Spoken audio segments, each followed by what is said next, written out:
বেসরকারি সংস্থার কাজ যতই দেখি ততই যেন অবাক হয়ে যায়। বেসরকারি সংস্থাগুলো দিনের পর দিন গরিবদের পাশে দাঁড়াচ্ছে, অসাধারণ কাজ করে চলেছে তারা। আজ আমরা কথা বলবো মুর্শিদাবাদের জেলার রানীতলা থানার প্রত্যন্ত এলাকা খড়িবোনা চাঁদপুর। আর এই প্রত্যন্ত এলাকা থেকেই গড়ে উঠেছে সমাজ উন্নয়ন পরিকল্পনা নামক এক স্বেচ্ছাসেবী সংস্থা। দিনের দিন মানুষকে সহযোগিতার হাত বাড়িয়ে দিচ্ছে। আজও ঠিক একই ছবি প্রকাশ্যে। আজ প্রায় 170 জন গরিব দুস্থ মানুষদের শীতবস্ত্র বিতরণ করেন।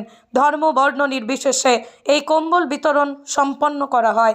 তারা জানান, গরিব দুস্থ মানুষদের সহযোগিতার হাত বাড়ানোর মূল উদ্দেশ্য এই স্বেচ্ছাসেবী সংস্থার। বিগত দিনেও অনেক সুন্দর সুন্দর কাজ করেছে এই সংস্থা, আজও পিছিয়ে নেই। এলাকার গরিব দুস্থ মানুষদের কম্বল বিতরণ থেকে শুরু করে আরও অন্যান্য কর্মসূচি করে থাকে তারা। দেখুন সেই ছবি। ইব্রাহিম শেখের রিপোর্ট, খবর 24, যা সত্য তা প্রকাশিত।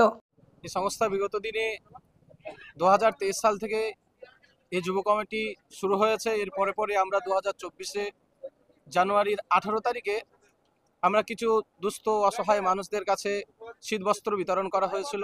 এর পাশাপাশি আমরা রমজান মাসে ঈদ উপলক্ষ করে কিছু অসহায় মানুষদেরকে পাঞ্জাবি এবং শাড়ি এবং মিষ্টান্ন কিছু দ্রব্য তাদেরকে দেওয়া হয়েছিল।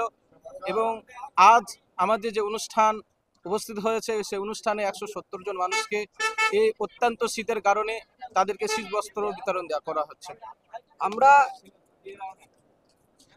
যুবগোষ্ঠী বসে একসঙ্গে যখন কথাবার্তা বলি, মিটিং করি, তখন আমাদের মনে হলো সত্যি এলাকাতে গরিব দুঃখিনী মানুষ যারা আছে তাদের জন্য কিছু ভাবা যায় কিনা, তাদের জন্য কিছু করা যায় কিনা। আমরা যদি কোনো একটা সংস্থা খুলি এবং তার মধ্য দিয়ে যদি মানুষের আমরা সেবা করতে পারি, তাহলে আমরা নিজেকে ধন্য মনে করব।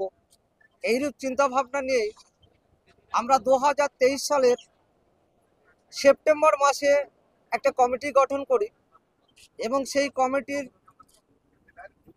প্রতিনিয়ত মাসিক আমরা মিটিং করতে থাকি এবং বিভিন্ন পরিকল্পনাগুলো গ্রহণ করি।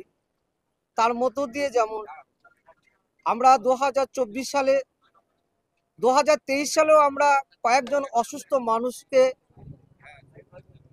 টাকা প্রদান করতে পেরেছিলাম, অর্থ কালেকশন করে দিয়েছিলাম, তারা এখন সুস্থ আছে। তারপরে 2024 সালে 18 জানুয়ারি আমরা 120+ গরিব মানুষের হাতে এই শীতবস্ত্র তুলে দিতে পেরেছিলাম। তাতে আমরা নিজেকে ধন্য মনে করেছি। আমাদের একটি কাজ যখন সাকসেসফুল হচ্ছে, তখন পরবর্তী কাজ করার জন্য আমরা উদ্যোগ নিতে পিছুপা হই না। আমরা আগামী দিনে আরও বড় মাপের কিছু করতে পারি কিনা সেরূপ পরিকল্পনা বা চিন্তাভাবনা নিয়ে থাকি। যাই হোক, তারপরে পরই শীতবস্ত্রের পরে পরই আমরা রমজান মাসে 8 এপ্রিল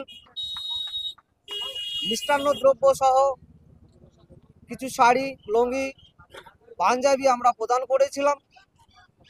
এবং এই বছরেও আমরা 170+ শীতবস্ত্র প্রদান করার পরিকল্পনা নিয়ে আমরা এগোচ্ছি এবং সেই দিনটি আমাদের আজকে শুভ দিন। আমরা সেই প্রোগ্রামকে বাস্তবায়িত করতে যাচ্ছি, এটাই হচ্ছে আমাদের মূল উদ্দেশ্য। চাঁদপুর খড়িবোনা যুবগোষ্ঠীর পরিচালনায় যে সমাজ উন্নয়ন পরিকল্পনার বীজ বপন যখন হয়েছিল, তখন তার আশা আকাঙ্ক্ষা খুব সীমিত ছিল। সেই 2023 সাল থেকে কয়েকবার বস্ত্র বিতরণ এবং মিষ্টান্ন দ্রব্য, ঈদ উপলক্ষে কিছু শাড়ি পাঞ্জাবি বিতরণের মধ্য দিয়ে তারা যে সামনে এগিয়ে যাওয়ার যে প্রয়াস, সেটা আরও দীর্ঘায়িত হতে চলেছে। আজকেই তার ফলশ্রুতি 170 খানা কম্বল বিতরণ করা হচ্ছে। সামনের দিন আমাদের পরিকল্পনা আছে যে চাঁদপুর এবং খড়িবোনা থেকে প্রত্যেকটা মানুষের জন্য, যে যারা গরিব অসহায় তাদের কাছে কাছে আমাদের যাওয়া। যেরকম এবছরই অনেকেই আমরা আছে যে যাদের কাছে এখনো পর্যন্ত আমরা পৌঁছাতে পারিনি।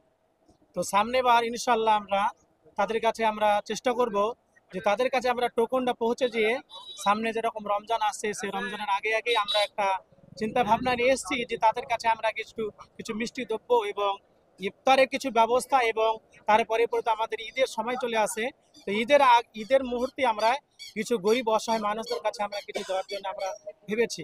আর গ্রামে যত গরিব দুঃখী আছে তাদের কাছে আমরা যতটা পারা যায় আমরা তাদের কাছে আমরা আশ্বাস এবং তাদের আমরা সহযোগিতার হাত আমরা বাড়াবো ইনশাআল্লাহ। আজকে আমাদের এই প্রোগ্রামের কর্মসূচি হচ্ছে গরিব দুঃখী দুস্থ মানুষের মধ্যে শীত বস্ত্র বিতরণ করা হচ্ছে আমাদের কর্মসূচি। আপনি কি বহুদিন ধরে অ্যালার্জি রোগে ভুগছেন? অনেক জায়গায় অনেক ডাক্তারবাবুকে দেখিয়ে ওষুধ খেয়েও কোনো সমাধান পাননি? আর কোনো চিন্তা নেই, এখন অ্যালার্জির সেরা চিকিৎসা কেন্দ্র মিশন মেডিকেল সেন্টার, একটি NABL প্রত্যায়িত পরীক্ষাগার এবং একটি পলিক্লিনিক। এখানে বিশেষজ্ঞ সুচিকিৎসক দ্বারা সমস্ত রোগের চিকিৎসার সুব্যবস্থা রয়েছে। Mission medical centre 73 G RN ঠাকুর রোড, লালদিঘি, বহরমপুর।